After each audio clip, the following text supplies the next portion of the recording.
Ladies and gentlemen, thank you so much for being with us. I'm Jim Ludis. I am Executive Director of the Pell Center and Vice President for Strategic Initiatives at Salve Regina University.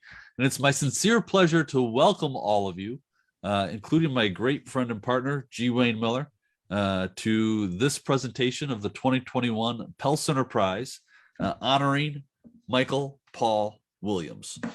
We are grateful to everyone for taking the time to join us, especially now, especially virtually, especially in the middle of a pandemic. We want to thank you sincerely for being here. We wish that we were in person, and we look forward to doing this again in person next year. The definition of the public square has been a source of some debate and discussion for us over the last couple of years. When we were starting the program, a friend of mine took issue with it. He called it anachronistic, but he couldn't think of anything better. And we've always defined it as a public space for the exchange of ideas. And that definition works whether it's a literal space, an auditorium, the printed word, social media, or in this pandemic era, a virtual gathering via Zoom and Facebook Live. So thank all of you who have taken the time to join us here in this public square. Those of you who have been with us for previous versions of this event know pretty well the story that Wayne and I tell about meeting one cold February morning downtown in Newport with my great colleague, Christine Hendrickson. We wanted to explore other opportunities to collaborate.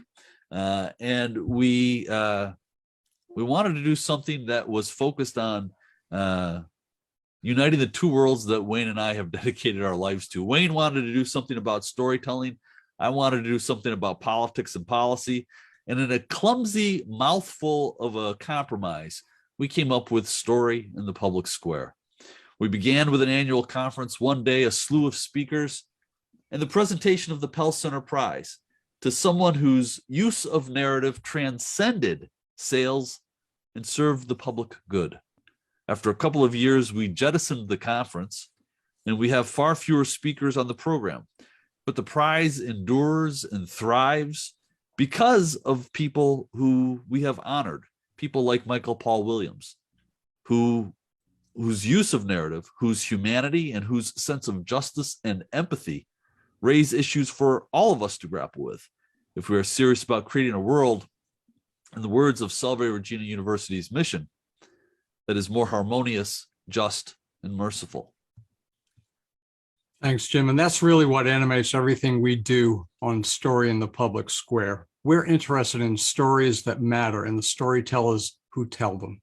Instead of that conference, we now host a weekly public affairs talk show of the same name, Story in the Public Square, produced from our flagship station, which is Rhode Island PBS here in Rhode Island, obviously. You can hear it 4 times every weekend on SiriusXM Satellite Radio's POTUS channel, and that stands for Politics of the United States. The show is also available on public television stations across the US. Now we're seen on about 300 stations in 87% of the country's television markets in more than 510 broadcasts each week. And in the last 4 years, we have won 5 Telly Awards. The great news is that in an era of TikToks and compressed attention spans, we have found an audience for long-form discussion of big issues, whether it's race, American history, or the legacy of conflicts, foreign or domestic. We take the time in each episode to unpack issues, shine a light into some dark places, and we hope laugh a bit along the way. And we do occasionally have a laugh at the right moment. But it's in our audience that we have found reasons to hope that reason and intelligent conversations still have a place in the American public square. And so we're happy to share that in the last month, our show has been renewed for its 11th season on SiriusXM and its 8th season on public television. As Jim and I like to say, and we do say it often, quite often, and with every good reason, our guests have made the show. This project is predicated on the notion that ideas and the words we use to convey them, the words and images, have meaning and can change the world for the better. Our brief look at the people we have honored with this prize gives you a fuller sense of what I'm describing. The first person to receive the Pell Prize was 2-time Pulitzer winner Dana Priest, honored in 2013 for her reporting at the Washington Post about conditions facing American service members at the old Walter Reed Army Medical Center. The next year, we honored Emmy-winning director, screenwriter, and actor Danny Strong, co-creator of Empire, screenwriter of Les Daniels' The Butler, and many other stories that matter.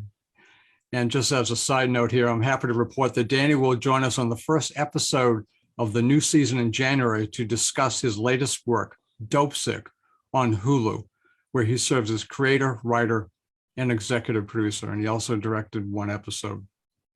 Lisa Genova, the best-selling author of 6 novels, including Still Alice, which brought Julianne Moore an Oscar for the screen portrayal, was honored in 2015.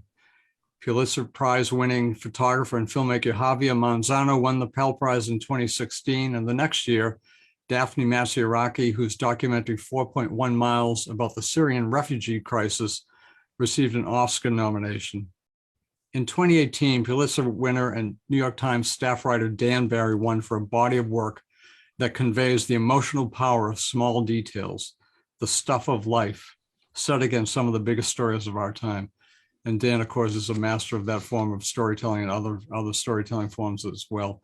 And then in 2019, we honored another Pulitzer Prize winner, Elizabeth Kolbert, for her work on the 6th Great Extinction, Humanity's Impact on the Planet We Inhabit. Then came the pandemic.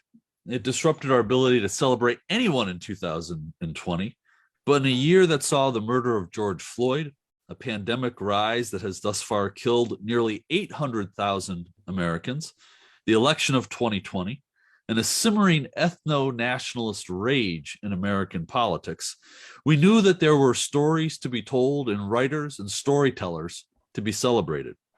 When Wayne and I began considering candidates for the 2021 Pell Center Prize, we knew we wanted a writer who captured the enormity of the previous year, whose work did more than just simply chronicle, but who also contributed to progress on important issues like racial justice. As we discussed different candidates, I received a message from an old college buddy. Dennis Walter, who's a public servant in Virginia, wrote me via Facebook, quote, "There's a columnist down here in Richmond who writes for the Richmond Times Dispatch, who I think might be a good person to consider having on your show. Michael Paul Williams has written a number of columns," Dennis wrote, "on the Richmond region and how it is dealing with race relations, which, given the history of the area over the centuries, is a complicated matter. I think the story of what is going on down here is worth sharing, and I think he's done a good job of telling the story, placing the current challenges into historical context." Dennis shared a link with me, and I began reading. Michael's words cut to the heart of 400 years of racial injustice in the United States and imagined a shared history of civic nationalism, not the ethno-nationalism of Confederate war memorials. This wasn't just storytelling. Michael was telling stories that mattered. So the historian in me loved peeling back the pages, reading Michael's words as I researched him. In late July of this year, he told the personal story of his arrival at a white parochial school in Richmond in 1964. Make my screen work here. His arrival at a parochial school in Richmond in 1964 and the personal attacks he faced. His lead, as a 6-year-old child, I had no protective coating shielding my tender feelings from racist barbs. There are other stories too about local Virginia schools and institutions. Each was beautifully reported and told. But then I discovered a vein of coverage around Richmond's removal of Confederate and segregationist statues. And soon my attention came to a series of columns Mike had written in 2020, in the weeks after the murder of George Floyd, in which he told the story of Richmond's reckoning with its Confederate iconography. "The lost cause is dead," Mike quoted one activist as saying, and the elimination of those statues and imagery from the American public square would have been a victory of its own. But Mike didn't stop there. Instead, in his column, he began to imagine the new icons who might top the pedestals once graced by Confederate generals. And he shared that thinking with his readers. In doing so, Mike took on an enduring challenge in the story of America. Historian Colin Woodard recently described the 19th century debate between those who championed an American story predicated on ethno-nationalism, a nice way of saying white supremacy, and those who believed that while our founders may have been flawed individuals, The ideals in the Declaration of Independence are redemptive. This latter school of thinkers championed a civic nationalism based on the principles enshrined in that document. As a schoolboy, I thought these debates were settled. We had fought a civil war. The North had won. And while Jim Crow followed, so had Rosa Parks, John Lewis, Bernard Lafayette, and Martin Luther King Jr. In retrospect, that was my own privilege. But Michael Paul Williams knew better, and in his columns, he exposed the truth about the ethno-nationalist symbols that continued to dominate Richmond's landscape into 2020, and what that symbolism meant. As courts grappled with the issue last summer, Mike wrote, "Today, these monuments perpetuate a racist ideology that still plagues our nation." And in another column, he urged readers to take an unflinching look at what those statues represent. We're at a moment where folks are demanding that we take an honest look at these statues and their true legacy at eye level. This is our moment of truth, to create a legitimate cause out of a lost one. To do so, the prevailing mythology must come crashing down to earth. We can't properly assess what's been placed on a pedestal.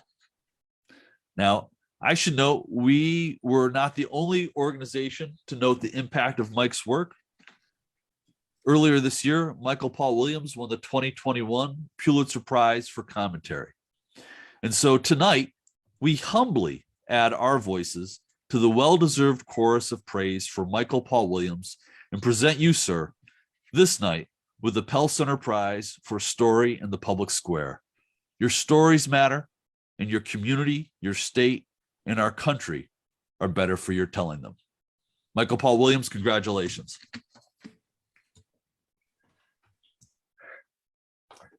My wife is applauding over here. So are we. And so is our audience, even if you can't hear them. Absolutely. Thank you so much. Thank you so much for that, Jim. It's incredibly humbling, all of it. Just hearing the roster of previous honorees that I'm joining just kind of boggles my mind. The talent there is just explosive. And just the recognition from your organization is just a tremendous honor. So thank you all so much. Just hearing those words read back to me, it seems like 1,000 years ago, but it seems like yesterday. So this award, but it's something about the word storyteller, because I don't think we as journalists think of ourselves so much as storytellers, but it's redefining for me your award, whose work contributes to public understanding on important issues. For so many years, perhaps decades in my career, I doubted how much my work was contributing to public understanding, to be honest. I wonder how many of my readers viewed Confederate monuments or even systemic racism as an important issue. After white supremacists murdered 9 Black churchgoers in Charleston, South Carolina during a Bible study 6 years ago, I began to call in earnest for the removal of Confederate monuments in Richmond. Not a few readers were indignant. Their constant refrain was, "You can't change history." But changing history, or at least the truthful stories surrounding our past, has been foundational in crafting the American narrative. Richmond's Monument Avenue, for 130 years, represented how malleable our national narrative could be. Those monuments were not erected right after the Civil War. The first one, a 21-foot tall statue of Robert E. Lee atop a 40-foot pedestal, went up in 1890, a quarter century after the war was over.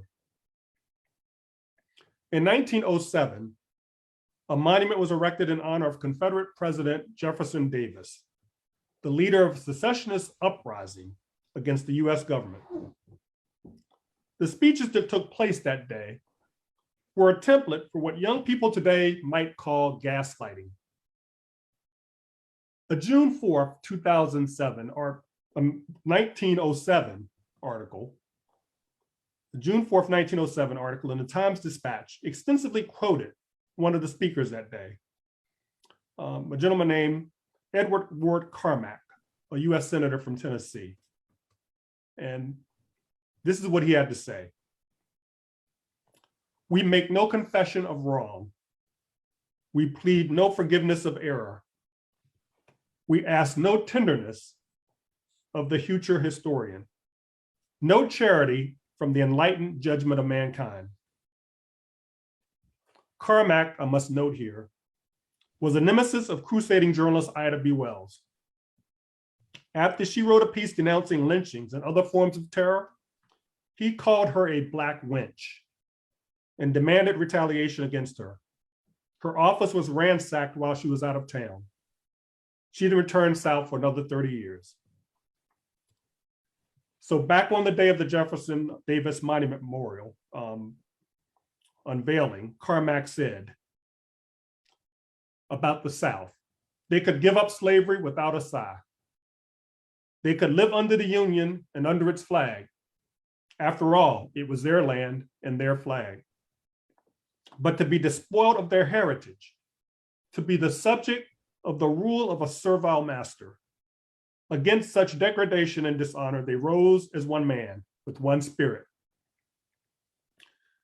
He went on to describe the rebels as indomitable men who, being conquered in war, yet resisted every effort of the conqueror to change their laws or their culture.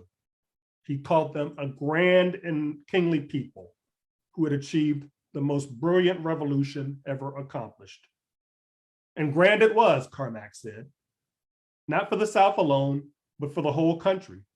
For free government could not have long survived under the rule of the worst elements of the North, combined with the ignorant Negroes of the South. Let it be the proud boast of the North that by the power of the bayonet and the force of numbers, it saved the country from disunion. It is the proud boast of the South that with its naked hand, it saved it from degradation and destruction.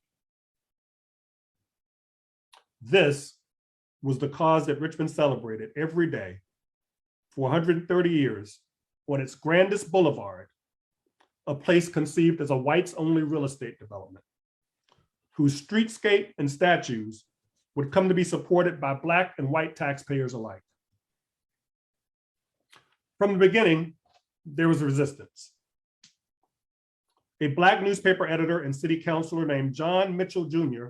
proved prophetic when, upon the erection of the Lee Monument, he foretold the Black man.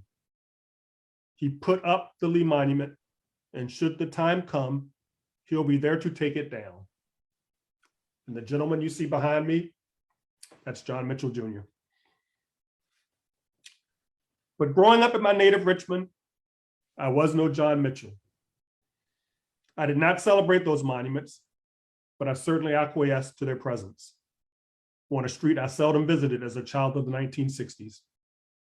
Even as a young man who finally visited the street to participate in its annual Easter parade or one of its 10K races, I more or less ignored that which could not be ignored as a backdrop to those events.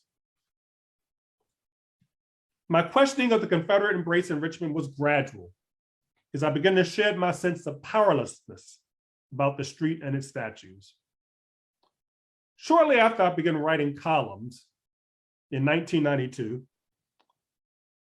Arthur Ashe, the tennis champion and humanitarian, died from complications related to AIDS. Eventually, myself and others successfully advocated for a statue of Ashe on Monument Avenue. We thought inclusion was the way to make Monument Avenue right. We thought we could fix Monument Avenue.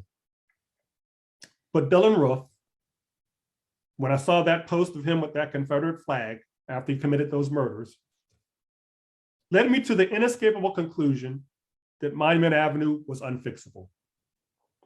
I realized the monuments had to go because the cause they represented still walked among us and killed among us. 2 years later, white supremacists rallied in Charlottesville, Virginia, in defiance of a proposal to remove the Lee Monument there. A neo-Nazi plowed his car through a crowd, killing Heather Heiser. Richmond's cause became more urgent. A Monument Avenue commission recommended the removal of the Jefferson Davis statue, but the city was hamstrung by state control of the monuments. Virginia, you see, was like many other southern states who knew the day would come when people sought to remove those statues and did everything that they could to protect them. And then two things happened in Virginia. Democrats took control of the legislature and granted those monuments, granted those cities the power to control their monuments that they owned and maintained. And on Memorial Day 2020, half a continent away, George Floyd was murdered over the course of 9 minutes by a Minneapolis police officer. And it is here that the story unfolded in a way that I didn't see coming. Richmond protesters of all races and ethnicities not only took to the streets, but established a direct connection between those monuments and the systemic racism that killed George Floyd. They took matters into their own hands, removing some monuments, including one to Christopher Columbus, who was unceremoniously tossed in a nearby lake. The state-owned Lee Monument became a shrine to victims of police violence. Elected officials eventually followed suit in removing remaining monuments. In September of this year, the Commonwealth of Virginia, after litigation, finally removed the Lee statue, now clad in graffiti. True to the prediction of John Mitchell Jr., it was a Black man who took it down. Black contractor Devon Henry was hired to remove the statues to Lee and Stonewall Jackson when other contractors were unwilling, or either out of ideology or fear of worker safety, to do the job. Somewhere John Mitchell is smiling. 2 weeks later, 2 miles from the site of the former Lee Monument, on an island in the James River, the Commonwealth of Virginia unveiled its monument to emancipation and freedom, featuring a Black man with broken chains and a scarred but unbowed back. But in Richmond and in America, we still struggle to get our story straight. Perhaps this is because mythology is as foundational to the American narrative as white supremacy. Recall the myth of George Washington confessing to his father that he did indeed chop down the cherry tree. "I cannot tell a lie," he said. If you have a certain generation, like mine, this was presented as truth. Even American parables on truth-telling are based on lies. Mythology and white supremacy were the reasons the nation could so easily forsake its new Black citizens less than 2 decades into Reconstruction.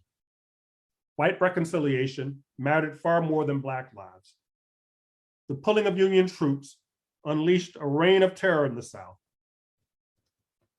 And mythology allowed the South to reinvent itself and the reasons for the war, and coat itself in a bronze shell of redemption. These stories would poison the minds of generations, not only through the statuary, but through the textbooks that propagated the lie of the enslaved as contented and well-treated. Those textbooks were used in Virginia in the classrooms into the 1970s. Our history demands a constant interrogation. Our own stories, as newspaper journalists, undergo rigorous on-the-job revision as we go about the job of creating the first draft of history. A former editor of mine, Katie Burnell Evans, says stories, quote, reframe what we think we know to move us closer to the truth. And as much as the removal of those Confederate monuments is about resetting our values, at least symbolically, away from white supremacy, they are also about reestablishing truth in our national social order, or perhaps truly embracing it as a nation for the very first time. But the telling of our national story is a constantly swinging pendulum. Last week, Republicans swept the victories in Virginia elections, largely on complaints about a school curriculum, critical race theory, that does not exist in K-12 education in Virginia. A campaign ad for the winner, Ben Youngkin, showed a white woman anguishing at the recollection of her son reading a book that caused him nightmares as a high school senior. The book, Toni Morrison's Pulitzer Prize winning Beloved, a story in which a mother kills her 2-year-old daughter to keep her from being returned to enslavement. The whole parental control of education issue was about controlling stories and keeping their children free of having to learn about this nation's history of systemic racism. But the lies we tell our children and what we teach them and what we don't are as damaging as the lie of a stolen presidential election. You might say they both go hand in hand. Ignorance, racism, and falsehood in 1861 and 2021 are the kindling that feed an insurrection. John Mitchell Jr., the newspaper editor, was also a prophet in predicting that the Lee Monument will ultimately result in the handing down to generations an unborn, a legacy of treason and blood. Who could doubt him after January 6th? What's playing out in Richmond bears watching is a microcosm of our potential for national triumph or ruin. Upon learning that I was receiving this honor, I said Richmond, and by extension, Virginia, holds important lessons for a divided nation. My friend, the historian Christy Coleman, a Black woman who formerly headed the American Civil War Museum, says her mantra in every speech is, we'll never get right with each other until we get our history right. That means getting our story straight. And this is why I believe your work and this award truly matters. Thank you so much for recognizing me with this prestigious honor and for all you do in making our public square a place where we can tell the stories necessary for us to ultimately get right with each other. Thank you. Thank you. Thank you, Mike. That was just incredible. I just want to, I know that there are people who are moved as I was, and Michael, we want to thank you for sharing that reflection with us. I wish you could hear the applause. A number of folks have commented already on Facebook, extending their congratulations and gratitude to you for your work. So for folks who are on Facebook and maybe haven't joined us for one of these events before, if you've got a question you'd like to put to Mike, we'd be happy to relay that. So just right there in the comment section, post a question, and I'll be happy to relay that to you. Wayne and I are going to do our thing and ask a few questions of Michael in the meantime, and we'll be happy to relay whatever questions you might have. So just go ahead and post them. Mike, what's the current status of Confederate statues in Richmond today? Are there any still up? Are there any still to come down? Where do things stand today? The one that remains most prominently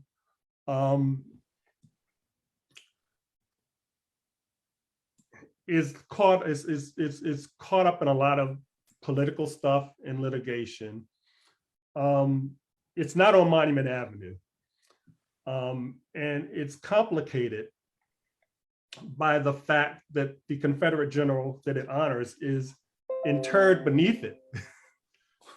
So, I'm not entirely sure what the status of that is right now. There were rumors that it was going to move to another county in Virginia, but those rumors proved to be unfounded. So it's still there. Is there any talk or debate over statues that might replace those that have been taken down? Is there any movement in that direction? And if there is, who is being discussed as possibly worthy of a statue on a pedestal? That's a process, and really we haven't really started it yet. There are millions of dollars. The Virginia Museum of Fine Arts is involved. I think we're a ways from figuring out what comes next. It's going to be a subject of intense study and I'm sure intense debate. I would think you'd want, I've always kind of advocated for like an international art contest. That's publicity. It seems to ensure that you get some decent works of art there. if you get caught up in putting a bunch of people there, I think you can get into a level of contention that would kind of be a repeat of what we have had in the past. So I don't know. I think it's still a work in progress. And there are other parts of town that want to not be forgotten. Shockoe Bottom, for instance, was a major center of the domestic slave trade, second only to New Orleans. This was something we did not speak of in Richmond until the 1990s. And we are still debating how to best commemorate what happened there. There's another section of town, Jackson Ward, that was one of the original Black Wall Streets, Harlem of the South, and that was gutted, decimated by an interstate highway. So there's a lot of history here. I mean, there are people who are saying, well, yeah, Monument Avenue, but don't forget about these other places that were that either were places of utter horror or places that were victimized by systemic racism. You talked in your address about the election in Virginia. Can you give us a little bit of a deeper analysis of the outcome and what it means for Virginia and indeed the nation? Because I guess you could probably make the argument that it could be a sort of bellwether, certainly for the midterms and possibly for the next presidential election. So what happened? Well, there are different takes. The Virginia governorship has a habit of going to someone opposite of the occupier of the White House. That's kind of a thing that in part explains it. President Biden's approval numbers, which probably are on the way up now that he got his infrastructure bill. Yeah, exactly. Kind of were viewed as something that might have tanked McAuliffe. McAuliffe himself was not inspiring to, I would say, the progressive wing of the party. He was viewed as a centrist Democrat that had held the office before and was standing in the way of two African-American women who were also vying for the job. So Democrats definitely had a deficit of enthusiasm, and Republicans were hot to get back, hot to get a win. So all the motivation was on their side. I would have wished that the race had been run and won on the issues instead of a non-existent issue like critical race theory coming to dominate the race. Come on, and if you're Black in America, you know code when you hear it. And that was a racially coded campaign designed to incite white suburban voters, and it worked. And by the way, it's not only in Virginia that you get critical race theory as that dog whistle, as you described it. We're seeing it here in Rhode Island and many other parts of the country. And I think that's something that people need to pay very careful attention to. Michael, you mentioned the process by which you shed your sense of powerlessness. Those were your words. Did the fact that you're a writer contribute to that? Immensely. I don't feel I found myself as a journalist until I became an opinion writer 10 years in. And if you do that for a while and you see your capacity to move the needle on certain issues, you do develop a sense of power, a little swag. And the first time I wrote that columns in 2015 after Dylan Roof killed those people, and I didn't feel like it was moving the needle. The opinion polls weren't showing a great desire to remove the monuments. But I've said this more than a few times in the last few months. Change is incremental and then happens all at once. And sometimes requires a lot of patience. But we as writers can't be going at instant gratification is nice, but it doesn't always work out that way. And we've always got to be looking at the long game in writing and advocating for social justice. So before you became a columnist, you became a journalist. And that's a fairly customary path for columnists to follow. What attracted you to journalism in the first place as a young man? I didn't know I was a journalist until I was a journalist, basically. I just like to write, and I wanted to be a sports writer. My goals were I could not imagine my career taking this path. If you've seen broadcast news, and I can't imagine any journalist who hadn't seen the film Broadcast News. The anchor says at one point, "What do you do when your life exceeds your wildest dreams?" And one of the other characters says, "Keep it to yourself." But yeah, I never would have dreamt of this. I would have been perfectly happy being a sports writer. But once I got into hard news, I'm still a big sports fan, but sports seemed inconsequential. And after a few years of doing hard news, I came to get a sense of what my true calling was as a journalist. Go ahead, Jim. Well, so I want to remind folks, if they've got a question that they'd like to put to Michael, we'd be happy to relay it. We've got a few in the queue already, but Michael, you just wrote a column recently about a sports issue of sorts in Virginia, and in particular, the participation of transgender athletes in scholastic sports in Virginia. What's the status of that issue, and how is it playing out in Virginia? I've not really heard of any high-profile cases involving transgender athletes. I know the state has set forth some guidelines involving pronouns and restrooms and such, and that there are a number of jurisdictions that are slow walking it,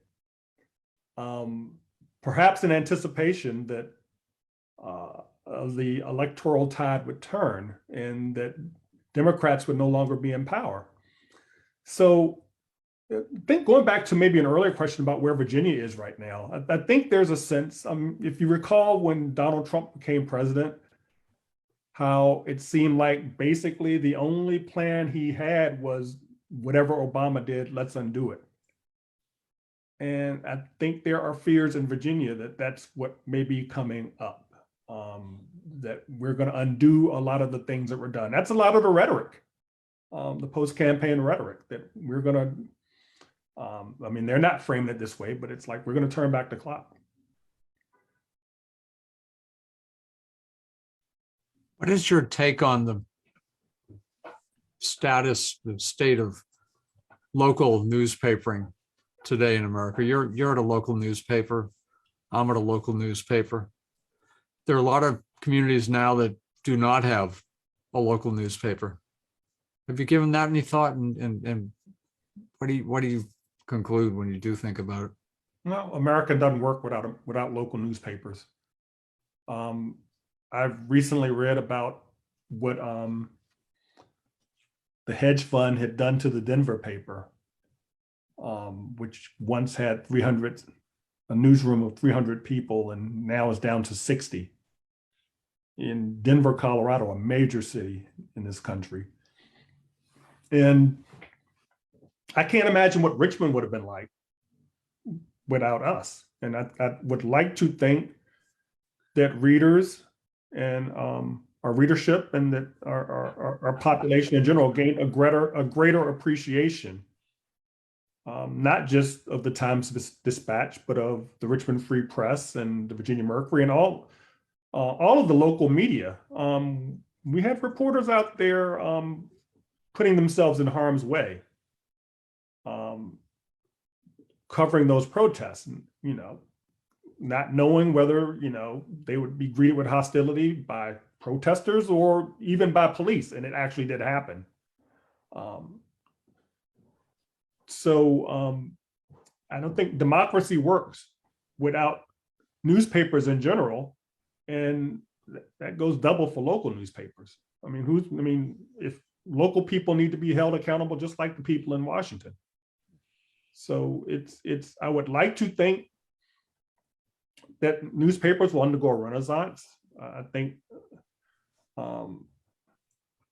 we haven't really been given our proper due for saving democracy, as tenuous as it remains. And that's the second time we've saved democracy, by the way. And a lot of folks in my age group, in my generation, went into journalism because of Watergate. And now we have Donald Trump. We had Donald Trump. We still have Donald Trump. And I think a major job of newspapers nowadays is to convince people. I never would have imagined that this would be necessary, that we do not want an autocratic nation. I do not understand the impulse to sweep January 6th in a virtual insurrection under the rug. There's no explanation for it unless the people who are doing the sweeping were indeed complicit. This is a huge story, and if we're not careful, democracy will slip away. And the fourth estate has always been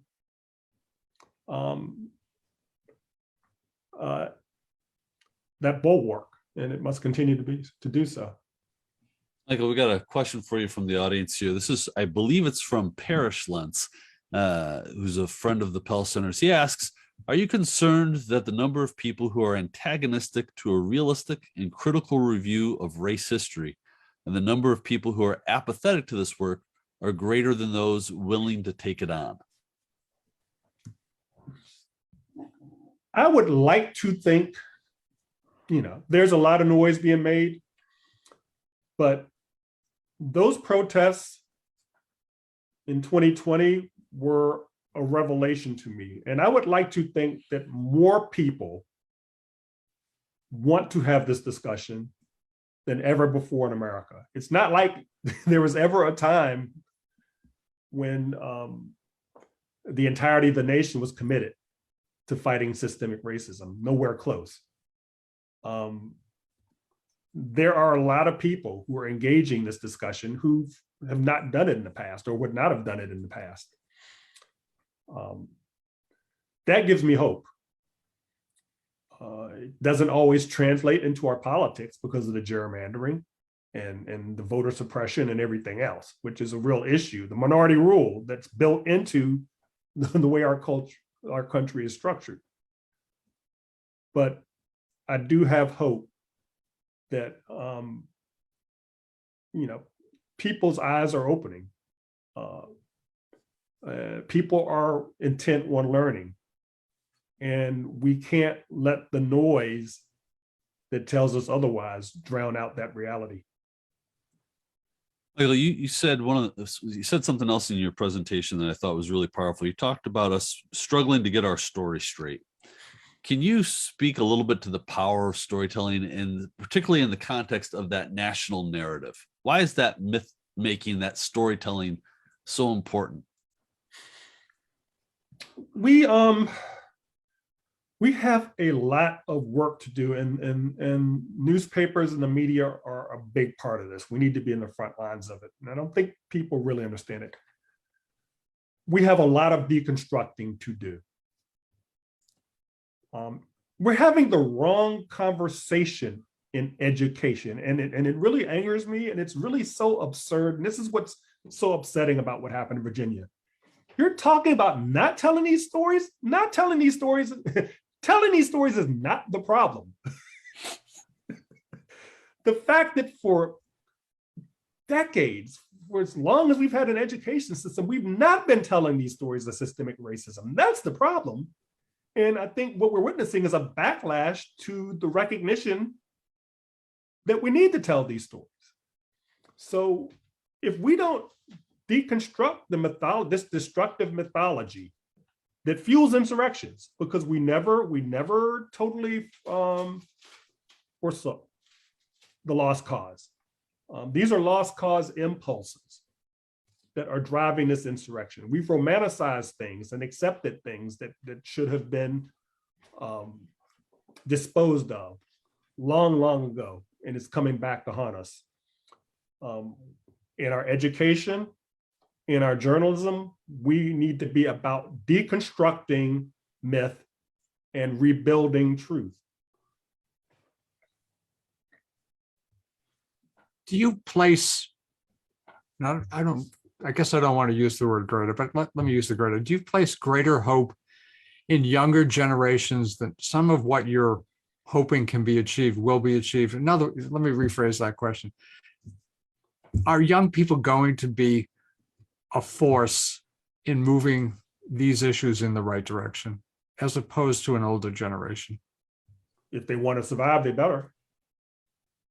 I mean, that young people aren't marching in the streets as we speak, as the adults fritter away their future by destroying the climate is just the most baffling thing imaginable. I know that, and I apologize to the young folks out there who are doing that and who are active on that, but yeah, we're handing them a crazy legacy between the climate and the racism and the economic inequality that's stunning their life chances, by the way. I mean, tell anyone who comes out of college with a ton of debt that the system works. So yeah, I think some of them are starting to realize that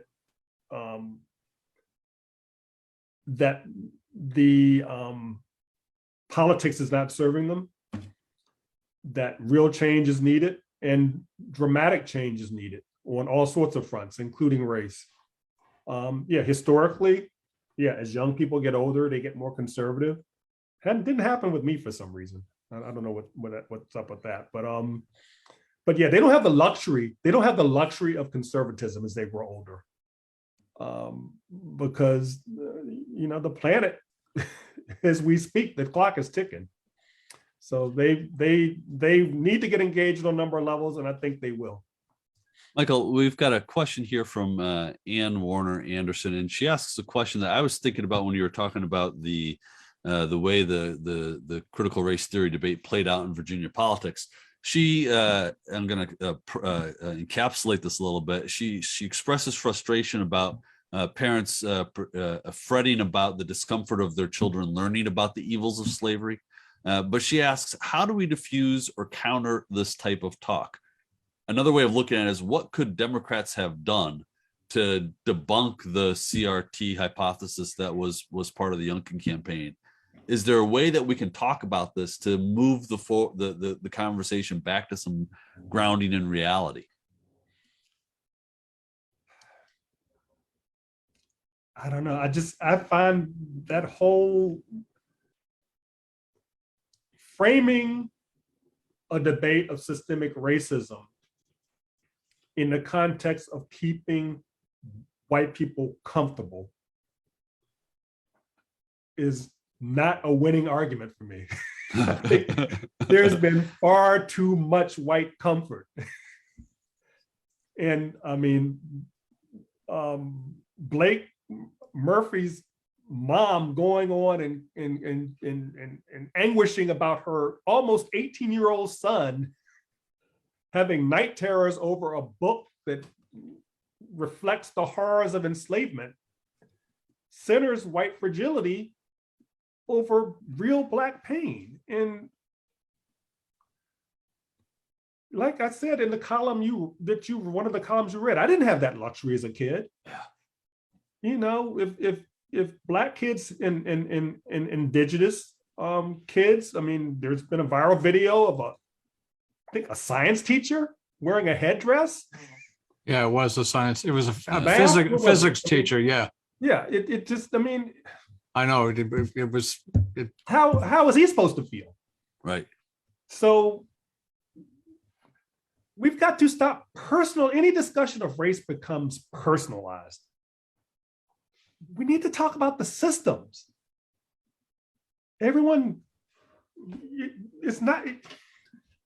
These are systems. You can be the nicest person in the world, but these systems will still exist. We've got to address the systems. And everyone needs to stop being so sensitive about it and roll up their sleeves and get to work in doing that. We've got time really for just one more question. This is from Pamela Romano, who asks, as you move forward, what will be the focus of your attention and work in the coming months and years? Well, in journalism, I feel like what happened in 2020 was a chapter. And what happens next is what I want to follow. Can we move past addressing symbolic racism to actually taking a sledgehammer to the real thing? The early returns are very mixed. People in America historically have not had a long tolerance for this work. Reconstruction, backlash. Post-civil rights movement, Southern strategy. Obama presidency, Trumpism. It just seems like there's always that backlash that gets in the way of doing that work. But we've got to find a way to sustain that work because it's utterly critical to the nation's survival. I can't stress that enough. This nation will not survive if we do not do this work. It is a powerful message for us to leave it on tonight. Michael Paul Williams, congratulations on the Pell Center Prize, on the Pulitzer Prize, and all of the other accolades. We want to thank everybody who took the time to be with us tonight for really a wonderful and important conversation. I want to thank my great partner, G. Wayne Miller. I also want to thank our university president, Kelly Armstrong, who I saw was here tonight as well. Thank all of you for joining us, and we'll look forward to seeing you again on either in person or online, or hopefully on Story in the Public Square. Thank you all and have a great night. Thank you.